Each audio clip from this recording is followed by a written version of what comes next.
everyone, so I am here to show you today how to Dutch braid your own hair. It is not as hard as you think it's going to be, and you can also use this technique to braid other people's hair. Let me show you. So you're going to start off by taking a chunk of hair from the crown. When you're a beginner, don't start right from the top, it's way too tricky. You want this hair to come backwards like that.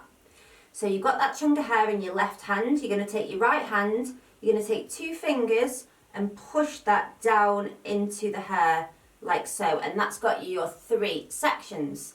You take your left hand with your thumb and you're going to just scoop that hair and close your hand around it. You're then going to take 2 fingers and a thumb, come underneath the middle section and reach for the far section like that. You've then got this section over the top. You're going to take your right hand with your thumb, you're going to scoop it in your thumb, close your hand around it, 2 fingers and a thumb underneath the middle section to grab that one. So underneath, okay? And we're going to go one more time. So we're going to go scoop, close, 2 fingers and a thumb underneath to grab. So now we're going to start adding in hair.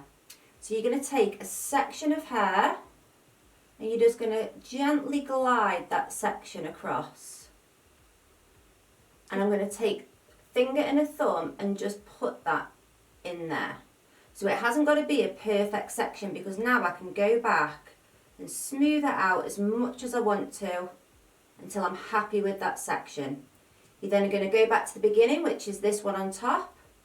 You're going to scoop, close, 2 fingers and a thumb underneath this one to grab the one on the far side. So underneath and grab.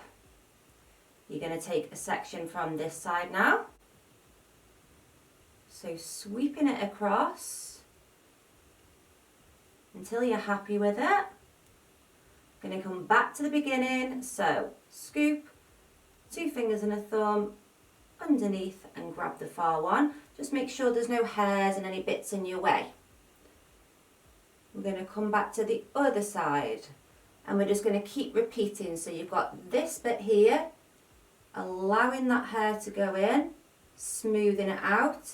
The bit on top here is what you scoop that thumb, close the hand around, 2 fingers and a thumb underneath this one here to grab that one there. So underneath and grab.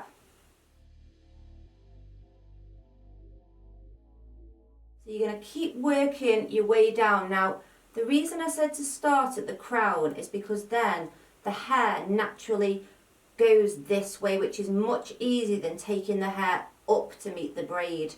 It's a different type looking braid, but I personally think that when you're just starting out to braid, this is a way easier way of doing it. Not the best wording I've ever done, but you know what I mean. And then once you get better at it, I will show you a sort of more tighter version of this. But first, just get used to going scoop, close, 2 fingers underneath, add hair, back to the top, scoop, close, 2 fingers and a thumb, underneath, grab. And that is it, that is the Dutch braid. So underneath, grab, last piece of hair in, like so.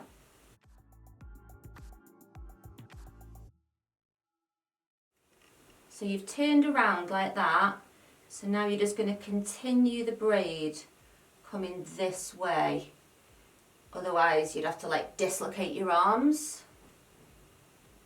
So you've turned around and you're just braiding this way now, which is way easier. So you can keep it like this, like nice and tight and smart, so nice and smart, or you can just kind of gently take this braid and just start teasing out the edges like so. And just giving a little bit more volume to this style. You can also just gently kind of pull these down a little bit, so that again it just looks softer. So once you're happy with how much it's pulled out, give it a little spray. This is what it looks like. You know, you can go bigger than this, but it will stay this. Well, it's not as loose as it looks. And that is it. Let me know what you think in the comments.